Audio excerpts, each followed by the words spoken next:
All right, guys. What I will do, I will use this bag. It's a frozen bag of pigeon peas, and it's called congo. Okay, and if you look at the bag, it said they were individually quick frozen. So to my water here, I'm gonna add one garlic, but if you notice, I took the back of my knife and I smashed it. And now I'm going to open up my bag of frozen pigeon peas, and I'm gonna add it to this water here. I'm gonna let it cook for about, see, they're kind of hard, not only because they're frozen, even when they're thawed out, they're still hard. So you have to cook them for about, I would say 15 to 20 minutes until softened. I'm gonna put the whole bag in there like this. And then I'm gonna let it cook on a medium. And if you see if you see the ones that comes to the top, the surface, that are dark like this, you throw them out. It's just 2 in this bag, so we're fine. And then if you just give it a quick stir, and if there's any more, it'll come to the top. All right, so we're gonna boil this, as I stated, for 15 minutes, and after the 15 minutes, I'll come back and show you what it looks like. All right, guys, here's our beans. I want you to take a look at it.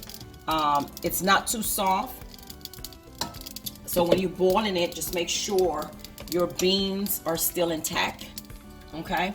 And if you notice, the frozen ones, the reason also that I boil them is because we want the water to have the flavor of our beans so our rice can taste delicious. So to our pot now, what I will do is add some oil, just a little bit of oil, like that. I'm gonna add some chopped garlic and some chopped onions.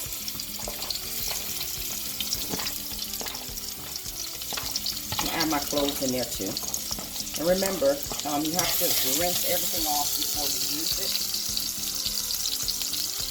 And into that, I will add some of my ippies.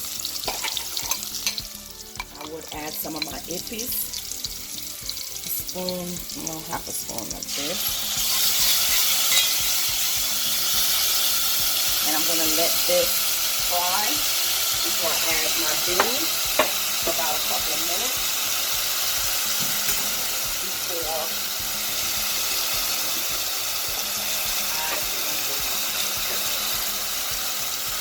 I wooden spoon, so you guys don't have a fit. I got the wooden spoon out. That smells terrific. Onion, garlic, and bacon. Oh my goodness, that's some bacon, alright. And we don't want this to burn. We're just letting our onions cook so they can get a little translucent. And once it's cooked, I'll come back and show you what I do next. Alright guys, to our mix now, I'm going to add our beans. I should have strained it already, but I'm not going to use all of the beans because I'm not making a lot of rice. A little bit more.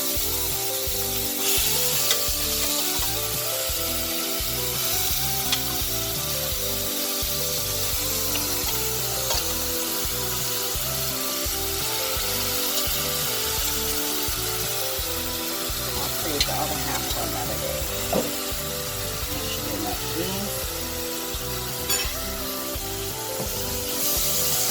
Stir it. And to my beans, I will add some of my Maggi.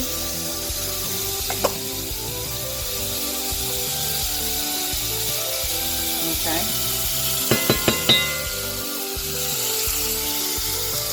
Maggi.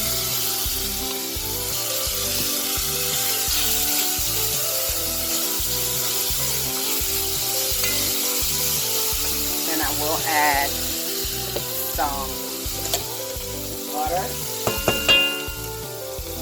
I mean, there's no particular order, just as long as you have these ingredients in. If you put one before the other, it doesn't make it wrong or right, as long as you put whatever it is you want to put in there. Okay? And to that, I'm going to add some black pepper. Just some black pepper. Like that. A little bit more.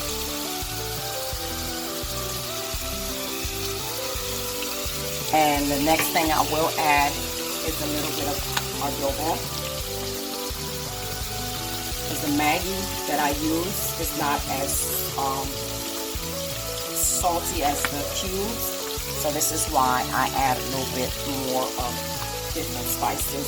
I'm gonna add a little bit of Pigeon, and that should be it. Okay, so I'm gonna take some of my liquid, I'm gonna add to this, just so the flavors will go into my beans a little bit. And last but not least, I will add my coconut, my pure coconut cream. Add a nice chunk like that. And then I'm gonna let this cook for maybe like 2 minutes or maybe a minute. Then I'll come back and show you. All right, guys. Now what I'm going to do is I'm gonna add the liquid that I boiled our pigeon peas in. I'm gonna add that liquid to our frying beans, like that. Like I stated, I'm not making that much rice, so that much liquid should be fine. Next, you give it a stir, and then you taste it.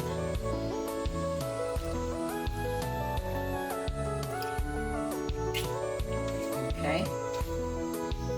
I'm gonna add some thyme and some parsley in here like that. If you want, you could tie them up together, but I don't mind my parsley, you know, all throughout my rice, so I don't tie it up. But the thyme, I kind of leave it in, you know, this little branch, so I just take it out afterwards after all the leaves fall off. So I taste it, and to me it's missing a little bit of salt. So what I will do at this time is I will add some salt in it.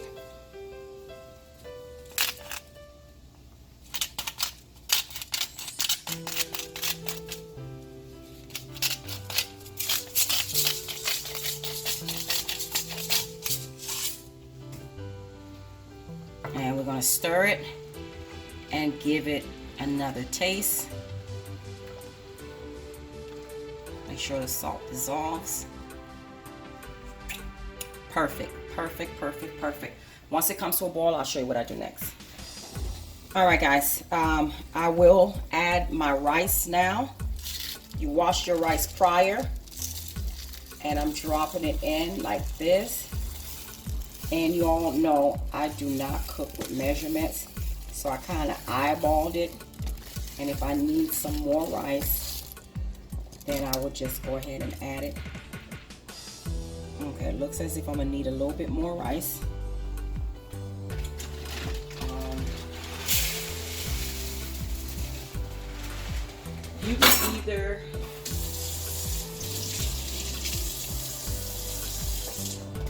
You can either use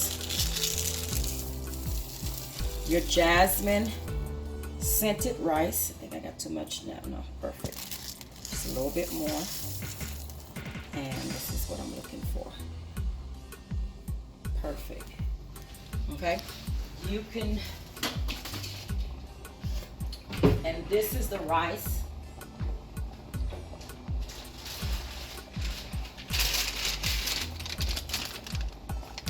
Okay, the Pigeon jasmine rice.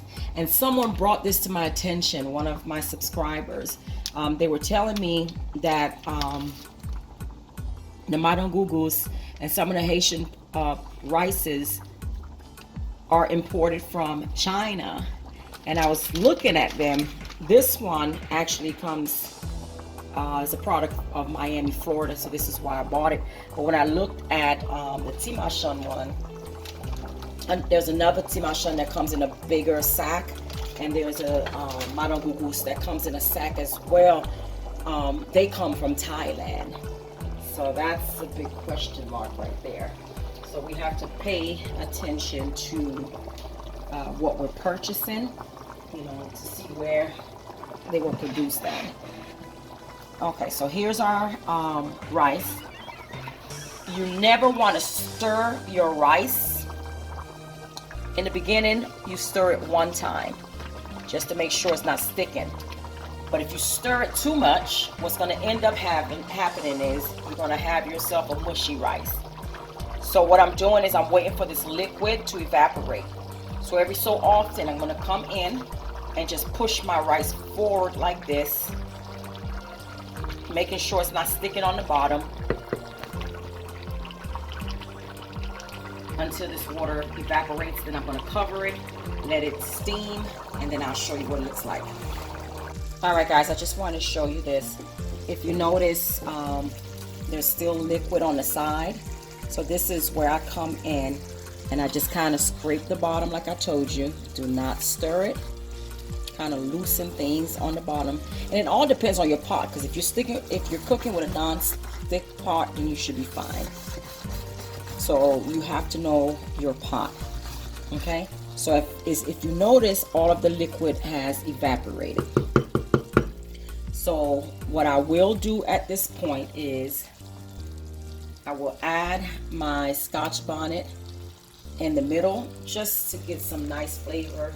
The flavor of the Scotch bonnet, I just wanted to infuse my rice, but I'm not going to make it spicy. And then you turn your stove down to a number 2. Okay? A number 2 is the knob or the button or the lines or however, you know, your stove is before low. And if you want, you could put some a paper bag, parchment paper, aluminum foil. Some people add aluminum foil, some people do plastic, but not safe.